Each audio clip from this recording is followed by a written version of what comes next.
יוטיוב עומדים למחוק כל ערוץ שלא מרוויח כסף.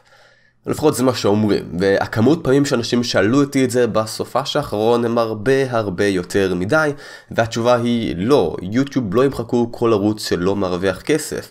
למה? מסיבות מאוד פשוטות. תחשבו על זה שזה כרגע כל המשתמשים שיש בכל יוטיוב, הרוב הגדול לא מרוויח כסף. ולמה אני מתכוון שאני אומר לא מרוויח כסף? הכוונה זה שאין לו מונטיזציה פעילה בערוץ. זה עובדה קיימת, אתם יכולים אפילו לבדוק את זה. אם יוטיוב ימחקו את כל המשתמשים האלה, זה הדבר הכי מטומטם ואבסורד שיש.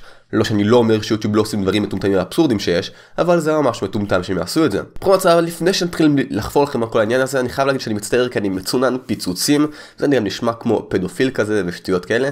בלי שום קשר. זה נושא מאוד חשוב ובגלל זה אני אשכרה עושה את זה. אני ממש לא תכננתי לעלות סרטון ביום ראשון הזה, אבל זה חשוב. אז בגדול, מה כל הסיפור הזה? זה בעצם שינוי בתנאי שימוש של יוטיוב שהם רשמו, ואני מצטט, רק בתורגם לעברית בערך, שיוטיוב שומרים לעצמם את הזכות למחוק ערוץ אם הוא לא רווחי עבורם. זה אומר שבגדול יוטיוב נמנעים מתביעה שאנשים יתבעו אותם אם ימחקו לכם ערוץ. עכשיו תחשבו על זה רגע.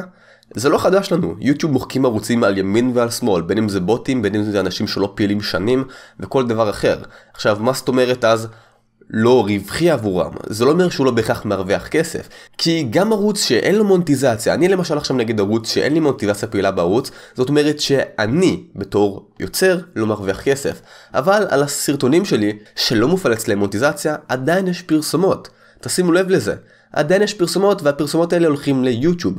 זאת אומרת שגם בערוץ שלא פועלת במונטיזציה, בתכלס יוטיוב מרוויחים עליו כסף. פשוט אתם לא מרוויחים עליו כסף. אז מה בעצם כל הסיפור? זה שאין בדיוק סיפור. כל האנשים שאומרים כל ערוץ יכול עכשיו להימחק בצורה אקראית ושירותית, זה פשוט לא נכון. או אם אין לכם אותה זה פשוט לא נכון, זה סתם להגזים את מה שיש כרגע, כי תחשבו בנקודה הכי כללית שיש. ליוטיוב אין אינטרס למחוק בצורה שירותית משתמשים, כי אם אני מוחק לך את המשתמש, זה אומר שאתה תתעצבן על הפלטפורמה הזאת ואתה לא תרצה להשתמש איתה. כי בלי משתמש אתה לא יכול להשתמש במשהו. עכשיו, למה שיוטיוב ירצו בצורה אקראית לגמרי להוציא משתמשים שיפסיקו להשתמש באפליקציה, באתר וכל השטויות האלה? זה פשוט מטומטם וזה הפסד ענקי הרבה יותר ממה שכל אחד יכול לדמיין. ולדעתי כל הקונספט הזה זה א', להימנע מתביעה למקרה שאם איכשהו ימחקו חשבון בנושא מסוים, כי כבר עושים את זה, כבר אמרתי, הם מוחקים חשבונות בלי שום קשר, זה לא חדש לנו בשום צורה, זה יוטיוב. והסיבה השנייה, זה נראה לי יותר על ערוצים שאיכשהו יכולים לפגוע בהכנסה של יוטיוב. בין אם זה ערוצים שמדברים למשל על יוטיוב ויוצאים נגד יוטיוב, שזה מטומטם, כי למה שהם יאפשרו שדבר כזה יקרה, או דברים אחרים כמו לדוגמה, אין לי מושג, אני מאלתר לגמרי, זה לא בהכרח יקרה, ערוץ שלמשל מעלה כמות מגוחכת של סרטונים, שכל סרטון שוקל לפחות 20 ג'יגה-בייט ואני מגזים, ואין לו צפיות על הסרטון הזה. מה זאת אומרת ולמה זה קריטי? זה בגלל שבפועל כל הסרטונים האלה לוקחים ליוטיוב מקום באחסון שלהם, אבל בתכלס אין להם צפיות, אז מבחינתם זה לא רווחי נקרא לזה ככה, כי הם לא מקבלים החזר על כל נתונים שהם שומרים על הסרטון, כי אחרי הכל הם משלמים על האחסון וכל השטויות האלה.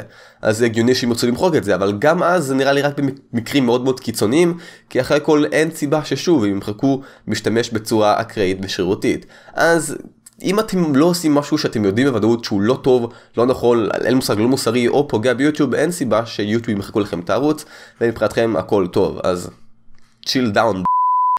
אני לא יודע, סליחה. אבל הנושא יותר חשוב שאתם כן צריכים ללחץ עליו, זה כל העניין של הקופה, שאני באמת מתחיל לקרוא מלא דברים, וזה בערך עבוד, וכרגע איך שהמצב נראה זה שרק מחכים לראות איך זה בעצם יקרה ואיך יעקפו את זה. וזה כרגע נראה לי יותר הסוף של יוטיוב מאשר שימחקו משתמשים בצורה אקראית ושירותית. אז כן, לא אומר שיוטיוב זה פלטפורמה עכשיו שהכי כיף להיות בה, אבל לא כמו שאתם חושבים. אז ביי בכאלה.